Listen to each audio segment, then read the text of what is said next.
Hello dear students, hope you are doing well. I Archana Sharma welcome you all to my video lecture. Today we will start unit 1 of technical communication. The name of unit 1 is fundamentals of communication and voice dynamics. Here we can see that the whole unit is divided into two parts. First one is fundamental of communication and the other one is voice dynamics. Okay, let us start with the definition of communication. What is communication? Communication is a word that is derived from the Latin word communicare, which means to share or to share, which means to share. Okay, so communication is a process in which we convey our ideas, our thoughts, our feelings with others. That is communication. Communication क्या है? जिसके द्वारा हम अपनी बात को, अपने emotions को, अपनी विचारों को, अपने थॉट्स को दूसरों तक डिलीवर करते हैं, ये कम्युनिकेशन है. And communication always needs a language, because बिना लैंग्वेज के आप कुछ भी चीज शेयर नहीं कर सकते हो. कोई भी आइडिया, कोई भी बात, कोई भी मैसेज शेयर नहीं कर सकते हो. No message can't be shared without a language. So communication needs a language. Now the point is, what is technical communication? If the communication is the process of sharing ideas, then what is the technical communication? It means the transmission of facts, figures,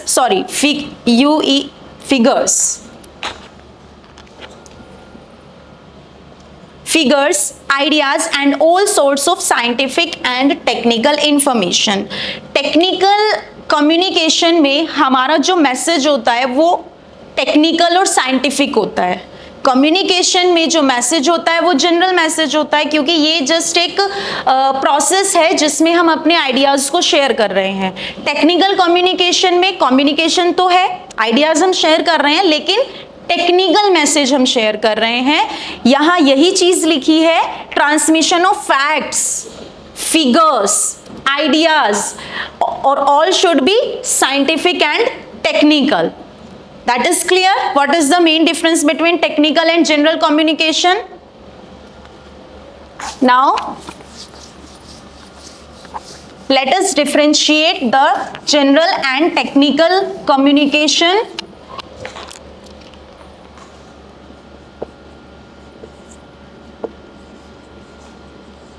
Difference between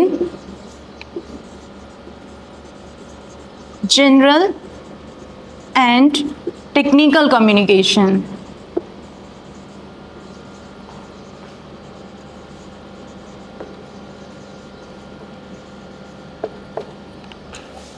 General communication and technical communication.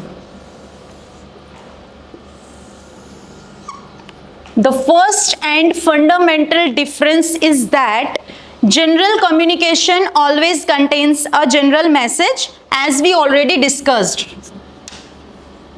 It contains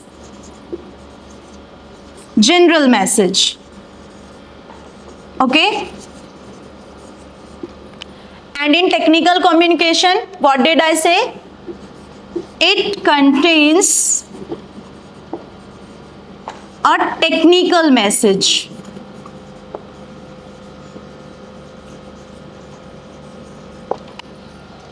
The second main difference is that because it contains a general message, that is why it doesn't need a technical technical vocabulary. It does not need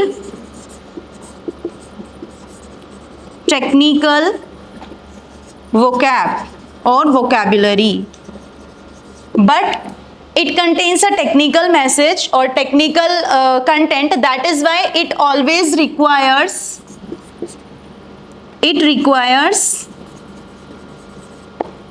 technical vocab or vocabulary. It doesn't need any technical vocabulary. So that is why we can say that it is totally informal. It is totally informal in nature, but it is formal in nature. It is formal or informal, both. It can be both formal or informal in nature.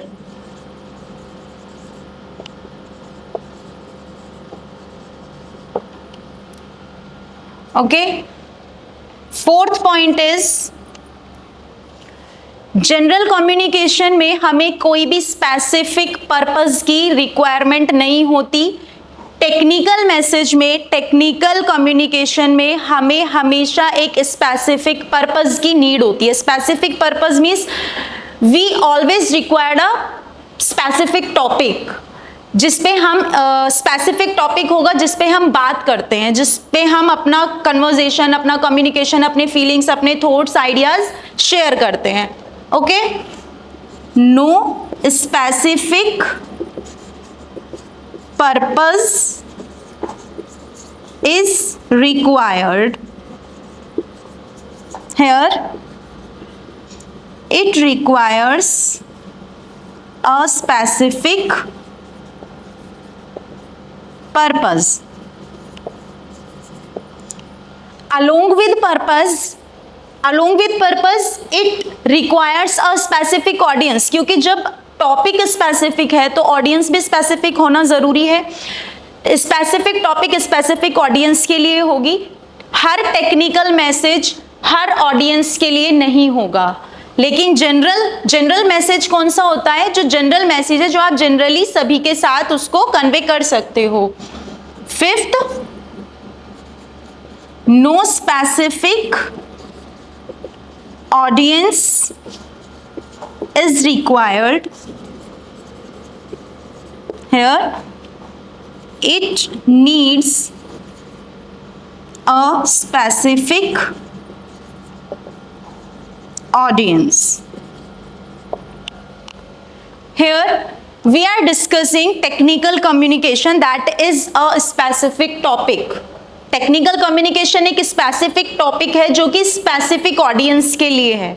Specific audience means सभी students जो BTech second year में है, technical communication वो पढ़ रहे हैं, उनके लिए स्पेसिफिक ऑडियंस है, स्पेसिफिक पर्पस है. और इसके पर्पस क्या है? Specific purpose to educate, to inform. तो स्पेसिफिक पर्पस भी है हमारे पास, स्पेसिफिक कंटेंट है, स्पेसिफिक ऑडियंस है. तो इसको हम क्या कह रहे हैं? Technical communication, because it contains technical message. इसके अंदर आप सारी चीजें टेक्निकल या साइंटिफिक पढ़ते हो या फैक्चुअल बातें पढ़ते हो. जनरल कम्युनिकेशन में क्या होता है? इसमें कोई भी हमारी स्पेसिफिक ऑडियंस की नीड नहीं होती है, क्योंकि यहाँ पे आप कोई भी बात स्टार्ट कर रहे हो, किसी भी ऑडियंस के साथ कर रहे हो, और ज़रूरी नहीं है कि इस ऑडियंस के साथ आप यही बात करेंगे. इसलिए इसमें बोला गया है कि स्पेसिफिक ऑडियंस रिक्वायर्ड नहीं होती है. Another difference is that it does not follow any set pattern, but it follows a set pattern. इसका क्या मतलब है? इनफॉर्मल, क्योंकि इनफॉर्मल है नेचर में और स्पेसिफिक ऑडियंस भी नहीं है, स्पेसिफिक मैसेज भी नहीं है, तो ये कोई भी सेट पैटर्न को फॉलो नहीं करता है. इसके लिए हमारे पास कोई भी पैटर्न नहीं होता कि हमें जस्ट इसी को फॉलो करके पहले हम यही बात करेंगे, फिर हम इसके बारे में बात करेंगे, फिर हम इसके बारे में बात करेंगे. तो इसका कोई भी पैटर्न प्री डिसाइडेड नहीं होता, ये फ्री फ्लो होता है.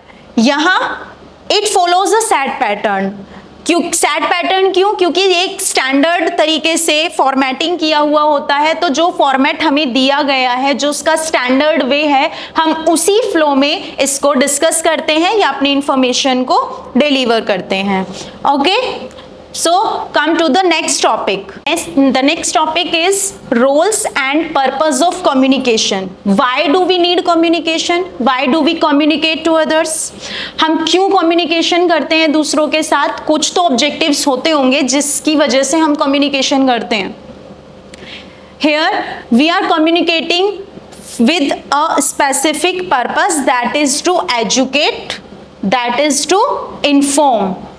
तो रोल्स एंड पर्पस में यहाँ आपको दिख रहे हैं, यहाँ हमारे पास वेरियस रोल्स एंड पर्पस हैं. First one is for conveying information and ideas, जो बेसिक है कि हम अपने आइडियाज को दूसरों तक कन्वे करते हैं या कोई हमारे पास इंफॉर्मेशन होती है जो हमें दूसरों तक पहुंचानी होती है.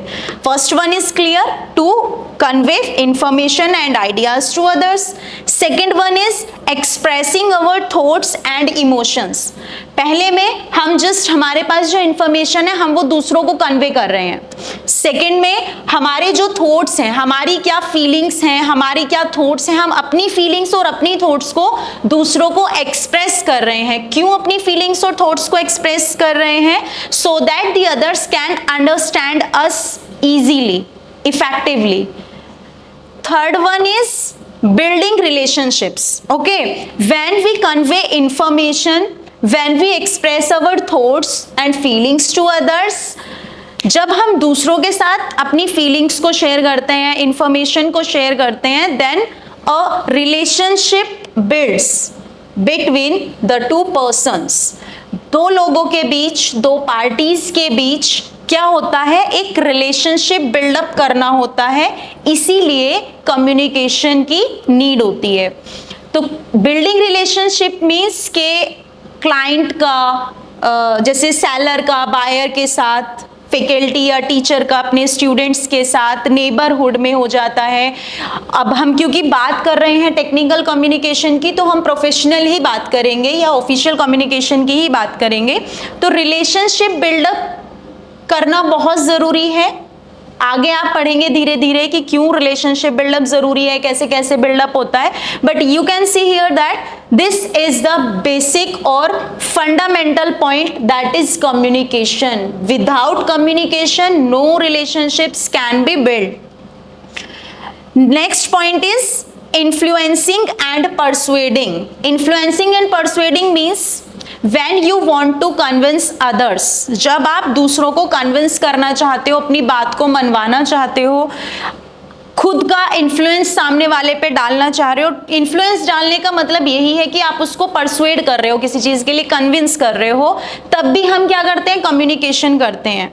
Without communication you can never persuade और convince others.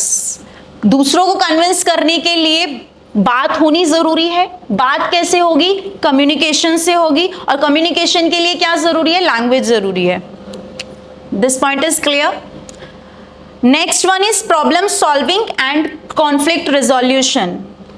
Problem solving means कि जब आपको किसी भी पर्टिकुलर प्रॉब्लम का एक इफेक्टिव सॉल्यूशन चाहिए होता है, तब भी कम्युनिकेशन की हम हेल्प लेते हैं. Conflict resolution. Conflict, what is conflict? Conflict is the unwanted situation, unwanted or unexpected situation which you face, that is called conflict. So conflict resolution के लिए या जब आप किसी प्रॉब्लम में आ जाते हैं तब उसके सॉल्यूशन के लिए हम क्या कराते हैं? कम्युनिकेशन करते हैं. so that we can find out or we can reach at the effective solution. अब ये कैसे करते हैं? इसको हम ये कह सकते हैं by group discussion. By group discussion, this is the another topic in technical communication. ये हम बाद में इसको डिटेल में पढ़ेंगे. So now is problem solving and conflict resolution is clear to each and everyone. Next one is to inform and instruct. Inform and instruct means ये point अलग है. Both points are totally different. Here we are just conveying information. We are just conveying information, that is कि ये चीज ऐसे है और आप लोगों को पता होना चाहिए. You all should know about that. This is inform and instruct. Instructions means निर्देश देना. इन्फॉर्म मीन्स बताना, तो इंफॉर्मेशन ये भी हो सकता है टू कन्वे इंफॉर्मेशन और to inform, but to instruct is different from to inform. Instructions means कि जब आपको किसी को इंस्ट्रक्शंस देनी होती है कि सामने वाला का इस काम को करने का प्रोसीजर क्या होगा या वो कौन कौन से स्टेप्स उसको फॉलो करने हैं, तो वो सारी चीजें किस में आती हैं, इंस्ट्रक्शंस में आती हैं, इंस्ट्रक्शन देना। Next one is promoting awareness, दूसरों को में यानी पब्लिक अवेयरनेस के लिए भी कम्युनिकेशन जरूरी है। पब्लिक अवेयरनेस पब्लिक स्पीकिंग से होती है, तो पब्लिक में अवेयरनेस के लिए या फिर अपने पर्टिकुलर ग्रुप में अवेयरनेस के लिए, अवेयरनेस किसी भी चीज से रिलेटेड हो सकती है, उस अवेयरनेस को प्रमोट करने के लिए भी हमें किस चीज की नीड होगी, कम्युनिकेशन की नीड होगी। And the last but not the least is to meet social expectation. Social expectation means कि आप समाज में रहते हो, अपनी सोसाइटी में जो आपके नेबर में लोग हैं, जो आपके वर्क प्लेस पे लोग हैं, जो आपके कलीग्स हैं, आपके फ्रेंड्स हैं, आपके फैकल्टीज हैं, इन सब की क्या आपके साथ एक्सपेक्टेशंस हैं और आपकी सामने वाले के साथ क्या एक्सपेक्टेशंस हैं, उनको इफेक्टिवली हम मीट करने के लिए कम्युनिकेशन की नीड होती है। अब हमारे पास ऐसे बहुत और सारे रोल्स एंड पर्पस हैं कम्युनिकेशन के, तो कम्युनिकेशन है ये, यहाँ मैं सिर्फ टेक्निकल और जनरल में बात नहीं कर रही हूँ, दोनों की बात हो रही है, टेक्निकल भी और जनरल भी। जब आप ये सारी चीजें इनफॉर्मल आप वे में करते हो या फिर किसी स्पेसिफिक पर्पस के लिए नहीं करते हो या फिर स्पेसिफिक ऑडियंस नहीं है, तो जनरल कम्युनिकेशन के पर्पस हो गए। जब ये सारी इसके जस्ट अपोजिट हैं, जब आपको एक स्पेसिफिक पर्पस होगा, आपका स्पेसिफिक ऑडियंस होगी, आपको पैटर्न फॉलो करना होगा, और ये सारे हमारे इसमें से कोई भी हमारा रोल या पर्पस हो सकता है कम्युनिकेशन के लिए। जैसे कि टेक्निकल कम्युनिकेशन है, इसमें सिलेबस है पर्टिकुलर, आपके 5th मॉड्यूल्स हैं, उसके अंदर कंटेंट है, तो हमें क्या करना है, वो जो हमें पैटर्न दिया हुआ है हम उसी को फॉलो करते हुए चलेंगे और इसको आगे बढ़ते हैं।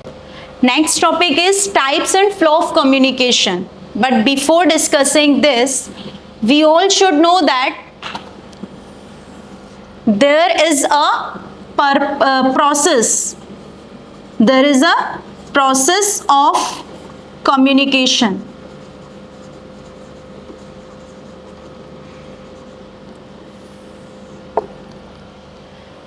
Now what is the process of communication? There are 5 stages. First one is ideation, second one is encoding, third one is transmission,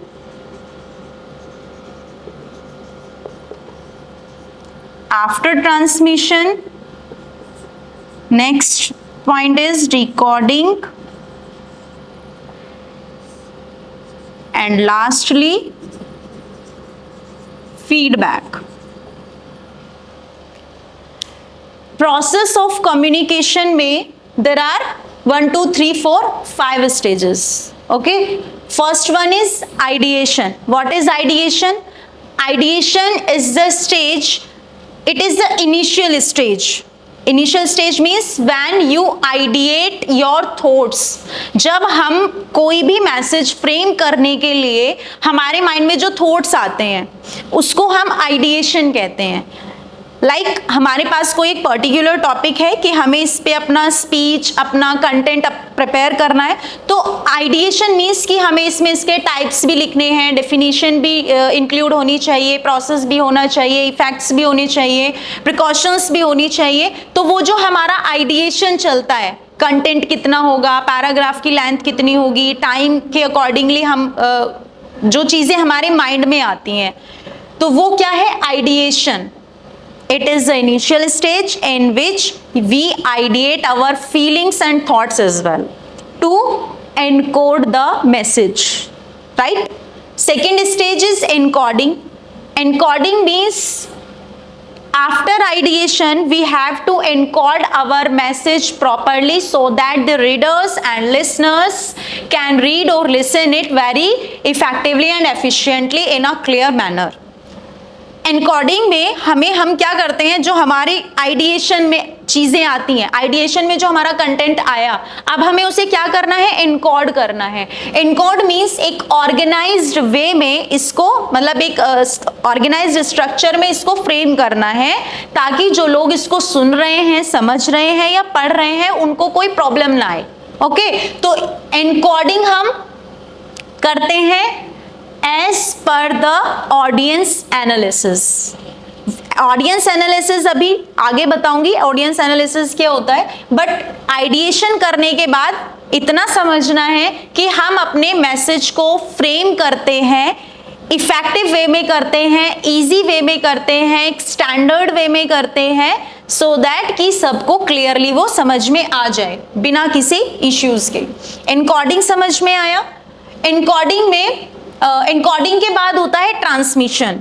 अब आपने आइडिएट कर ली चीजें, उसको एनकोड भी कर लिया, यानी एक उसका राइट अप बना लिया प्रॉपर, अगर रिटन कम्युनिकेशन की बात कर रहे हैं। अगर वर्बल कम्युनिकेशन की बात कर रहे हैं तो आपने आइडिएट के बाद एनकोड कैसे किया, आपने पॉइंट वाइज, यानी जो चीजें आपको वर्बली एक्सप्लेन करनी है आपने उसकी क्या कर लिया, की पॉइंट्स नोट कर लिए हैं। तो एनकोडिंग करने के बाद जो बारी आती है वो आती है ट्रांसमिशन की। अब transmission means this is the stage where the message transmits. जब मैसेज ट्रांसमिट होता है तो encoding and transmission they both can be at the same time और at the different time. Encoding and transmission, अब message frame तो हो गया है, बट वो ट्रांसमिट अगर बाद में भी हो, मतलब वो ट्रांसमिट बाद में भी हो सकता है या सेम टाइम पे भी हो सकता है। जैसे कोई भी चीज, कोई वीडियो थी या कोई जैसे बुक होती है, बुक या नॉवेल है, जो भी चीजें जो रिटन कम्युनिकेशन की चीजें हैं वो एनकोड हो गई लेकिन ट्रांसमिट बाद में हुई, ठीक है। या फिर अब जैसे आप मूवीज देखते हैं, आप जैसे कोई भी सीरियल देखते हैं, तो ये क्या है, मैसेज पहले से एनकोड हुआ लेकिन ट्रांसमिट बाद में हुआ है। आप किसी को सोशल मीडिया पे मैसेज भेज रहे हैं, आपने मैसेज आइडिएट किया, माइंड में आया ये चीज मुझे कन्वे करनी थी, आपने इनकोड कर लिया, उसको लिख लिया, टाइप कर लिया।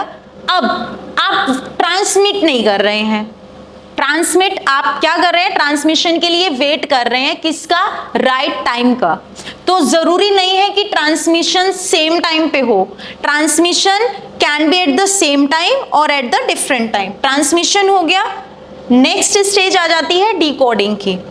Decoding means this is done by receiver, ठीक है। अब यहां से रिसीवर का, जो रिसीवर है, अब वो क्या करता है, जो मैसेज आपने एनकोड किया था, अब रिसीवर क्या कर रहा है, उसको डिकोड करने की कोशिश कर रहा है। Decode means receiver is understanding, receiver is reading, receiver is listening your message और योर कंटेंट।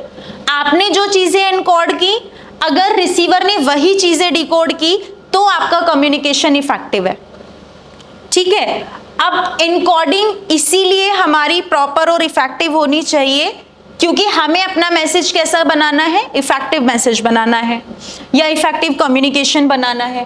तो encoding and decoding should be same for effective communication. Decoding means अब रिसीवर क्या कर रहा है, सुन रहा है, समझ रहा है, देख रहा है, पढ़ रहा है, किसको, कंटेंट को।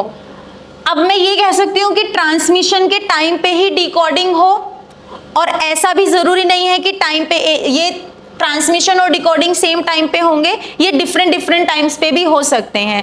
जैसे अभी हमने एग्जांपल लिया था सोशल मीडिया पे मैसेजिंग का। आपने इनकोड कर लिया था, आपने ट्रांसमिट करने को आप रुके, अब दोनों ही केसेस हैं, या तो आपने तुरंत मैसेज इनकोड किया और ट्रांसमिट कर दिया, या फिर मैसेज टाइप किया बट आपने होल्ड किया उसको राइट टाइम के लिए, आपने तब मैसेज ट्रांसमिट कर दिया।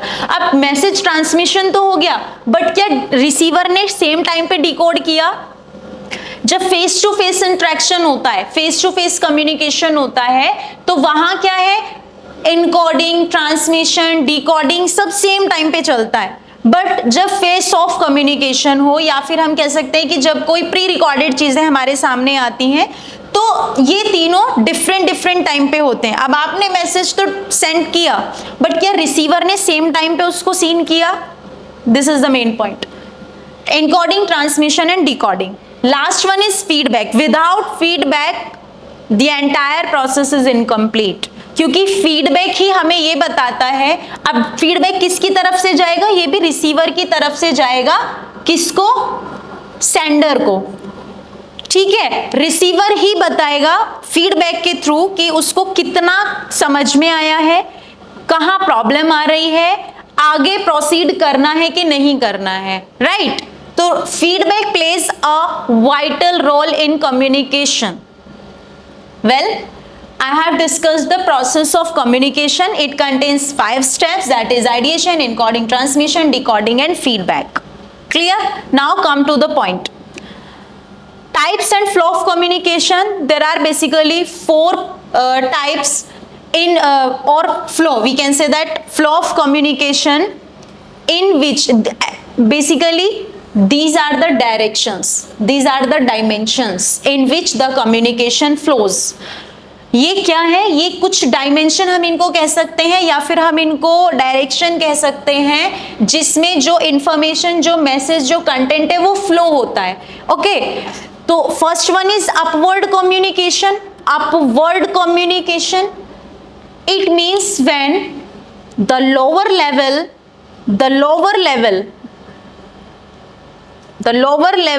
communicates with higher level authorities in an organization, then it is said to be upward communication. जब एक ऑर्गेनाइजेशन में लोअर लेवल की जो एम्प्लॉयज हैं वो हायर लेवल यानी अपने HODs, अपने डायरेक्टर्स, अपने मैनेजर्स के साथ कम्युनिकेट करते हैं, वो अपवर्ड कम्युनिकेशन होता है, right.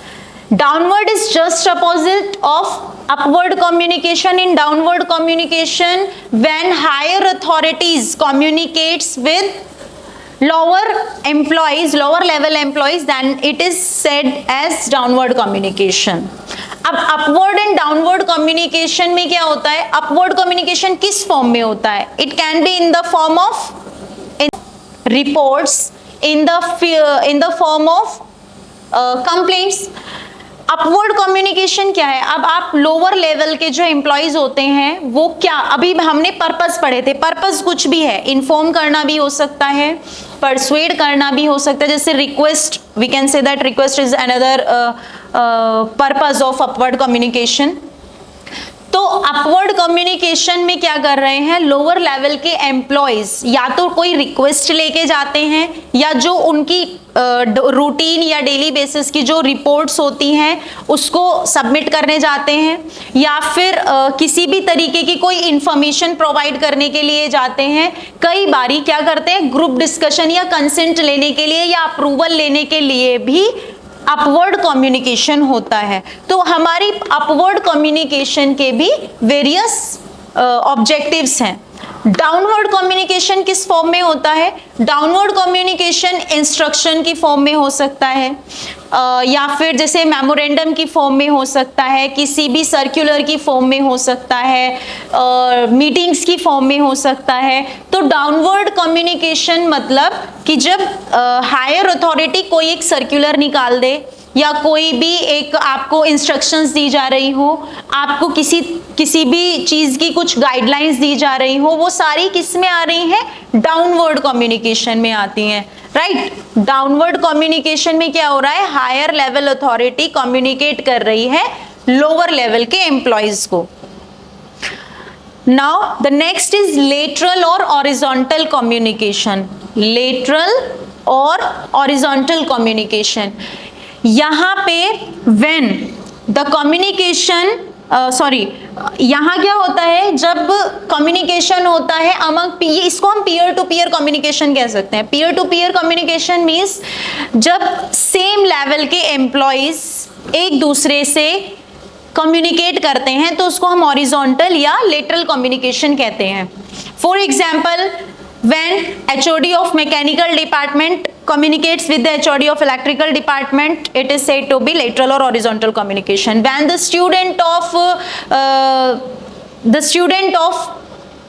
BTech first year BTech first year and the students of BTech second year they communicate, it is also said to be horizontal or lateral communication because they all are at the same place or at the same designation.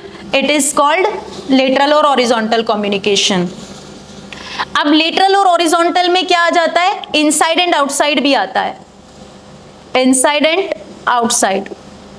For example, manager of first company A communicates with the manager of company B, then it is also said to be lateral or horizontal communication, but it is the form of outside communication, outside or external communication. Basically the main point is that कि lateral और horizontal communication में जो designation होती है वो same होती है, level जो होता है वो same होता है. It doesn't matter that the departments or divisions are different. That is belong to you. Last one is diagonal communication. Diagonal communication is direct communication. Direct communication means यहाँ पे हमें कोई हियरार्की फॉलो नहीं करनी है. Upward में hierarchy follow हो रही है, डाउनवर्ड में भी हियरार्की फॉलो हो रही है. मतलब जब हम अपवर्ड कम्युनिकेशन कर रहे थे तो कोई एम्प्लॉय किसके पास गया है, एचओडी के पास अपनी बात को रखने. एचओडी उसके मैसेज को किसके पास फॉरवर्ड करते हैं, फॉर एग्जाम्पल मैनेजर के पास करते हैं, मैनेजर सीनियर मैनेजर को करते हैं, सीनियर मैनेजर डायरेक्टर को करते हैं, डायरेक्टर फिर क्या प्रेसिडेंट को करते हैं, प्रेसिडेंट वाइस प्रेसिडेंट को करते हैं, वाइस प्रेसिडेंट चेयरमैन को करते हैं. तो ये एक हियरार्की होती है जो हमें बीच में ब्रेक नहीं करनी है. अगर हम हियरार्की में कम्युनिकेशन कर रहे हैं तो ही वो अपवर्ड और डाउनवर्ड कम्युनिकेशन होगा. लेटरल में कोई हियरार्की नहीं है, लेटरल में क्या होता है, बस level should be same. Diagonal में क्या होता है, यहां कोई हियरार्की नहीं है, anyone can communicate with anyone. तो कोई भी किसी से बात कर सकता है. एक स्टूडेंट डायरेक्टली जाके अपने प्रिंसिपल से बात कर सकता है, किसी भी डिपार्टमेंट की फैकल्टी जाके चेयरमैन से बात कर सकती है, किसी भी डिवीजन का एम्प्लॉय अपने वीपी से बात कर सकता है. तो ये डायगोनल कम्युनिकेशन है. बट हम अगर प्रोफेशनली देखें तो diagonal communication is not so much favourable. इसको हम फेवरेबल नहीं कंसीडर करेंगे. हम जस्ट अपवर्ड और डाउनवर्ड कम्युनिकेशन पे फोकस करते हैं या लेटरल और हॉरिजॉन्टल पे करते हैं. डायगोनल कम्युनिकेशन एक तरीके का हम कह दें कि ये एक नेगेटिव इम्पैक्ट आपकी पर्सनालिटी पे डालता है, इसीलिए हम डायगोनल कम्युनिकेशन को अवॉइड करते हैं. क्लियरली समझ में आया? I hope the topic is clear to each and everyone. Come to the next topic.